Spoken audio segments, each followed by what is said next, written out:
Oke, halo semuanya, selamat datang di channel YouTube Ferry Wiryadi. Dan di video kali ini saya ingin menjelaskan tentang PIRT. Jadi buat teman-teman yang mencari informasi terkait PIRT dan juga proses pendaftaran PIRT, saya ingin memberikan sharing dan juga informasi terbaru terkait perkembangan pendaftaran PIRT.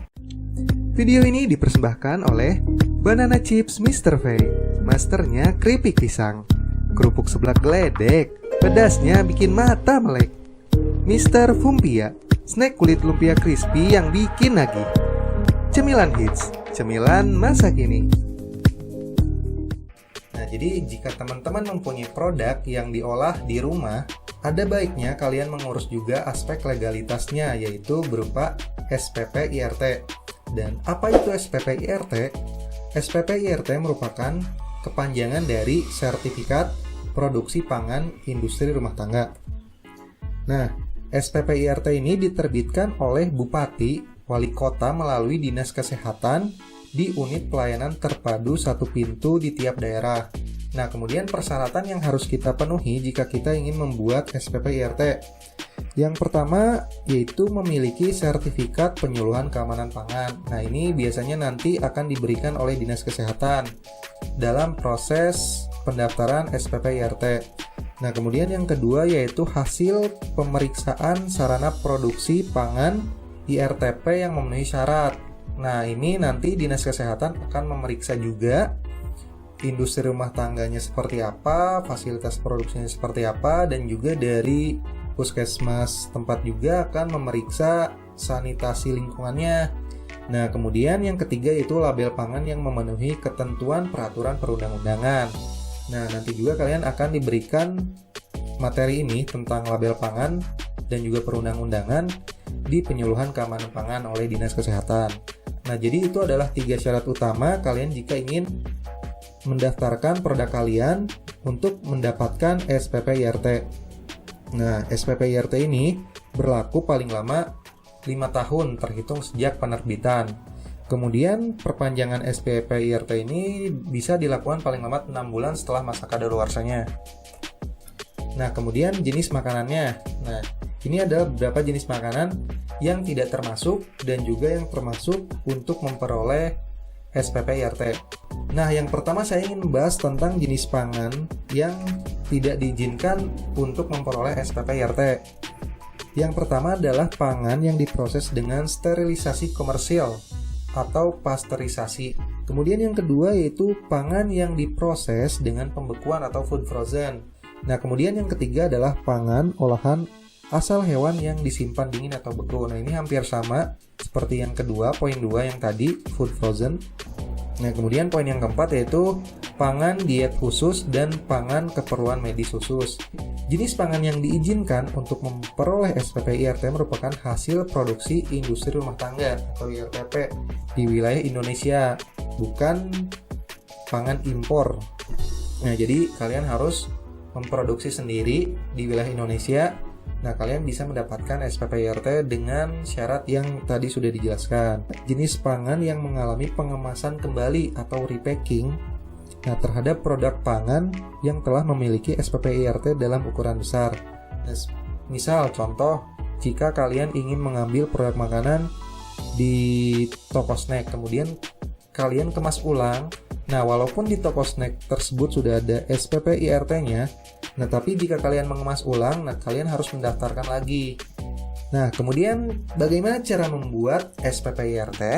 Oke, yang pertama kalian tinggal datang ke Dinas Kesehatan setempat. Nah, kemudian setelah itu kalian mengisi formulirnya. Di sini ada nama jenis pangan. Nah, nama jenis pangannya contohnya snack atau makanan ringan. Nama dagangnya, nah, kalian cantumkan mereknya apa. Kemudian kemasannya, kalian menggunakan kemasannya apa. Plastik, kertas, kaleng, aluminium foil, dan lain-lain. Kemudian berat bersihnya atau neto, kalian berapa gram. Komposisinya, jika di sini ada produk, memang perusahaan kalian atau IRTP kalian ada formula khusus. Nah, kalian bisa mencantumkan komposisi utamanya saja. Contoh tepung tapioka dan bumbu penyedap. Dan juga begitu juga dengan proses produksi. Kalian cantumkan intinya saja.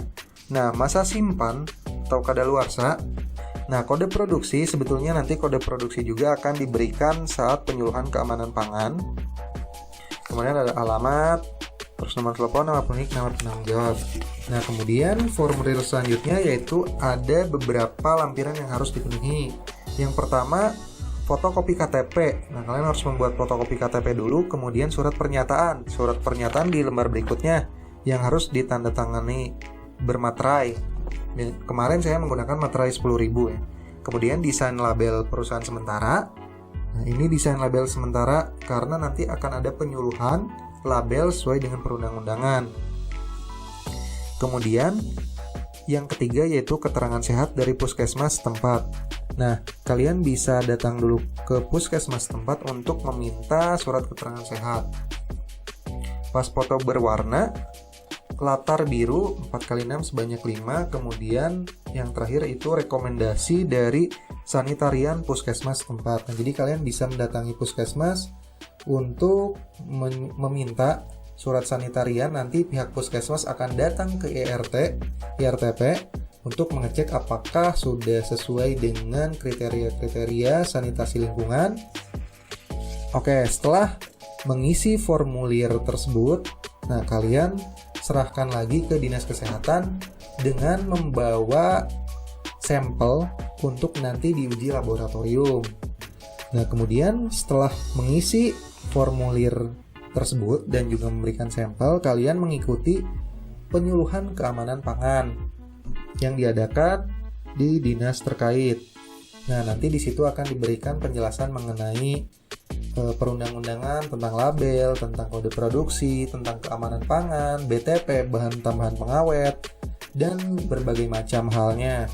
Nah, setelah kalian mengikuti beberapa rangkaiannya, nanti akan ada survei tempat. Jadi dari pihak dinas nanti akan mensurvei tempat kalian apakah sudah memenuhi kriteria dalam PIRT atau belum. Jika belum, nanti akan ada revisi dan diberikan waktu. Nah, waktu ini biasanya sesuai dengan kemampuan kalian bisa menyelesaikannya dalam waktu kapan. Nah, setelah semuanya selesai di dinas kesehatan, nah nanti kita akan mendapatkan surat rekomendasi dari dinas kesehatan untuk ke dinas penanaman modal dan pelayanan terpadu satu pintu untuk penerbitan SPP IRT. Nah, kalian bisa datang ke dinas tersebut atau kalian bisa mendaftarkan secara online. Oke, nah jadi untuk pendaftaran secara online saya membuatkan videonya khusus. Kalian bisa lihat video selanjutnya atau klik link di deskripsi. Di sana saya menjelaskan bagaimana cara mendaftarkan PIRT di Dinas Pelayanan Terpadu Satu Pintu secara online. Nah, oke, setelah